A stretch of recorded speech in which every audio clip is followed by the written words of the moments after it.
नमस्कार साथियों, मैं अमित सर आप सभी का स्वागत करता हूं। आज का हमारा जो लेक्चर है कॉन्स्टिट्यूशन के ऊपर है।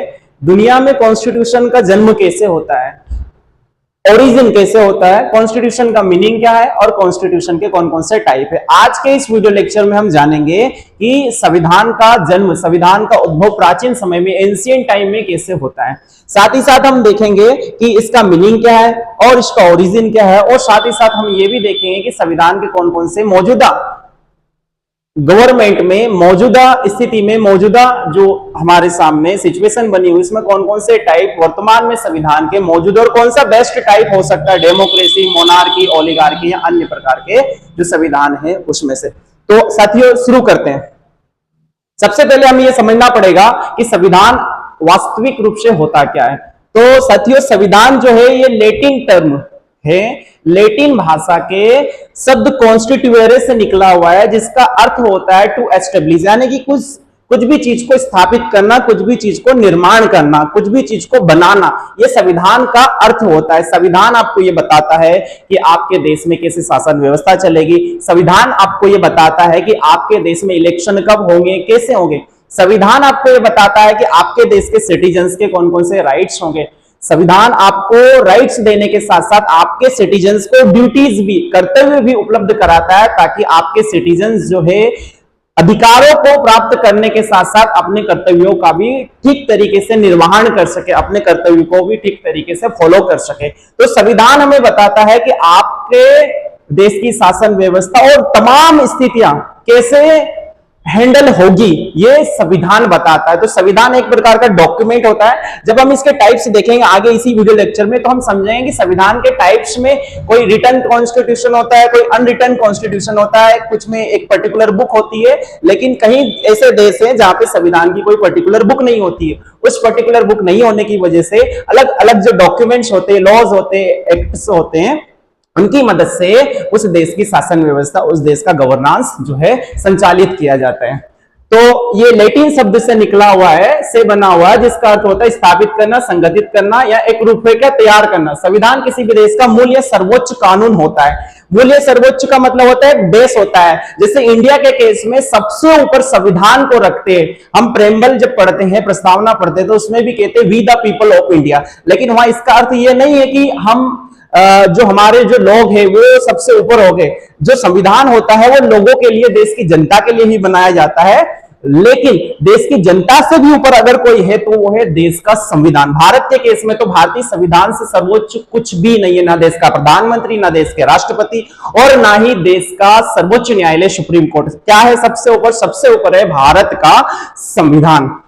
आगे हम समझते हैं नागरिक साथियों, इसमें संविधान की डेफिनेशन में संविधान की परिभाषा और अर्थ। एरिस्टोटल क्या कहता है? दुनिया के जितने भी बड़े फिलोसोफर्स हुए उसमें हम जो ग्रीक फिलोसोफर्स की बात करते हैं उसमें सोक्रेट्स की बात करते हैं, हम एरिस्टोटल की बात करते हैं, हम प्लेटो की बात करते हैं, तो उसमें एक महान विचारक है, एक ग्रेट थिंकर है एरिस्टोटल। एरिस्टोटल ने संविधान की डेफिनेशन क्या दी है? देखिए ये आज से 2000-3000 साल पुरानी डेफिनेशन है, लेकिन हमें समझना है कि किसी व्यक्ति ने पहली बार जब संविधान के बारे में सोचा तो उसने किस ढंग से सोचा होगा, उसका सोचने का नजरिया की शासन व्यवस्था को कैसे चलाना है। तो constitution is the organization of offices, ये संगठन होता है ऑफिसेस का in a state and determines what is the supreme power, और ये डिटरमिन करता है कि देश में सबसे जो पावरफुल चीज है वो क्या है।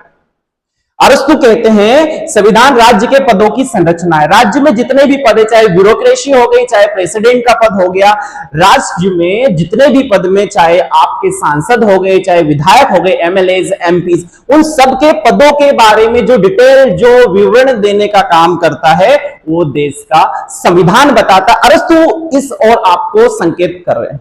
आगे हम बात करते हैं लॉर्ड ब्राइसी, जो भी एक कॉन्स्टिट्यूशनल एक्सपर्ट है, वो क्या कह रहे हैं? Constitution is the aggregate of laws. Aggregate का मतलब होता है एक समावेश, एक समुच्चय of laws and customs according to which the powers of the government are exercise. यानी कि देश की, कुछ देश ऐसे होते हैं जहां पे वहां की कस्टम्स भी, यानी कि इंडिया के केस में भी दुनिया के तमाम देशों में हम देखते हैं कि वहां के रीति रिवाज, वहां के धर्म, वहां के इंस्टीट्यूशंस, वहां की परंपराएं, वहां के रीति रिवाज उस देश की शासन व्यवस्था में अंदरूनी रूप से, एक्सटर्नली इंटरनली कहीं ना कहीं प्रभावित करते ही करते हैं। ऐसा दुनिया का कोई भी देश नहीं है जिस देश में वहां के रीति रिवाज, वहां के कस्टम्स, ट्रेडिशंस, प्रैक्टिसेस उस देश की शासन व्यवस्था, उस देश के कॉन्स्टिट्यूशन को इंपैक्ट नहीं करते। वहां की कल्चर कहीं ना कहीं इंपैक्ट करेगी। और अच्छी बात भी है कि आप आपके देश की कल्चर को, आपके देश की सांस्कृतिक विरासत को आपके संविधान में कंपोज कर रहे, आपके संविधान में उसको जोड़ रहे हैं। ब्राइसी कहते हैं संविधान उन सभी नियमों और प्रथाओं का समुच्चय है जिनके अनुसार सरकार की शक्तियों का प्रयोग होता है। सरकार अपनी शक्तियों का प्रयोग करेगी कि हमने कुछ लिख दिया है, नियम कानून कायदे, और उसके मुताबिक उस देश की सरकार जो है उस देश की शासन व्यवस्था को चलाएगी। ये संविधान की परिभाषा लॉर्ड ब्राइसी हमें दे रहे हैं। तो एरिस्टोटल की डेफिनेशन हमने देखी, उसके बाद लॉर्ड ब्राइसी की डेफिनेशन देखी, उसके बाद हम आगे बढ़ते हैं और देखते हैं कि हमें संविधान की जरूरत क्यों पड़ती।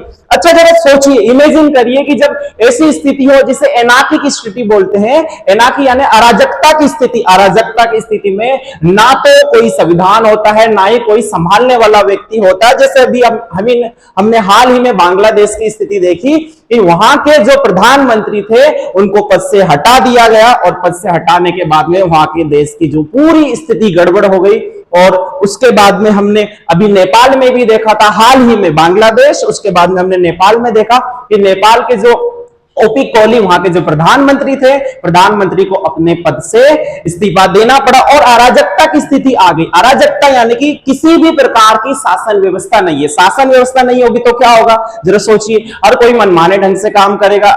उसने मुझे 2 थप्पड़ मारे, मैंने उसको 2 थप्पड़ मारे। हर कोई वायलेंस करेगा, हिंसा करेगा, मार पीट, काटना पीटना, हर तमाम तरह की जो हिंसा है वो देखने को मिलेगी। इसलिए हमें एक निर्धारित संविधान चाहिए होता है कि भाई हम उस संविधान के दायरे में रह करके, जिसे हम सर्वोच्च मानते हैं, उसके दायरे में रह करके हम देश की शासन व्यवस्था को संभाल सकें।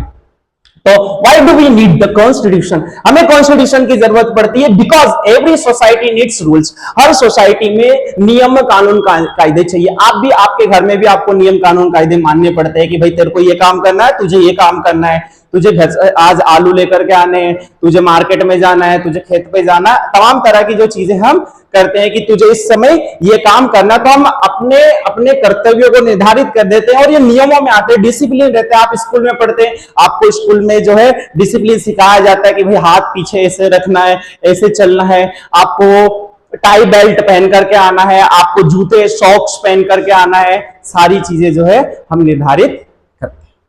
आगे हम देखते हैं क्या क्या पॉलिटिकल स्टेबिलिटी देता है। कॉन्स्टिट्यूशन जो होता है, हमें पॉलिटिकल स्टेबिलिटी का मतलब होता है कि देश की शासन व्यवस्था एकदम टिकी रहे, मेंटेन होती रहे। नेपाल जैसी स्थिति ना बने, बांग्लादेश जैसी स्थिति ना बने, श्रीलंका जैसी स्थिति ना बने, पाकिस्तान जैसी स्थिति ना बने। पाकिस्तान में संविधान बनता है, अगले 10-15 सालों में संविधान वापिस से खत्म हो जाता है और वापिस अराजकता की स्थिति, डिक्टेटरशिप की स्थिति, या फिर वहां पे जो मिलिट्री रूल लागू हो जाता है। लेकिन इंडिया में ऐसा नहीं हुआ था। हम इमरजेंसी के केस को छोड़ दे तो उसके अलावा हमें ऐसी स्थिति देखने को इंडिया में नहीं मिलती। तो पॉलिटिकल स्टेबिलिटी लाने का काम जो होता है वो होता है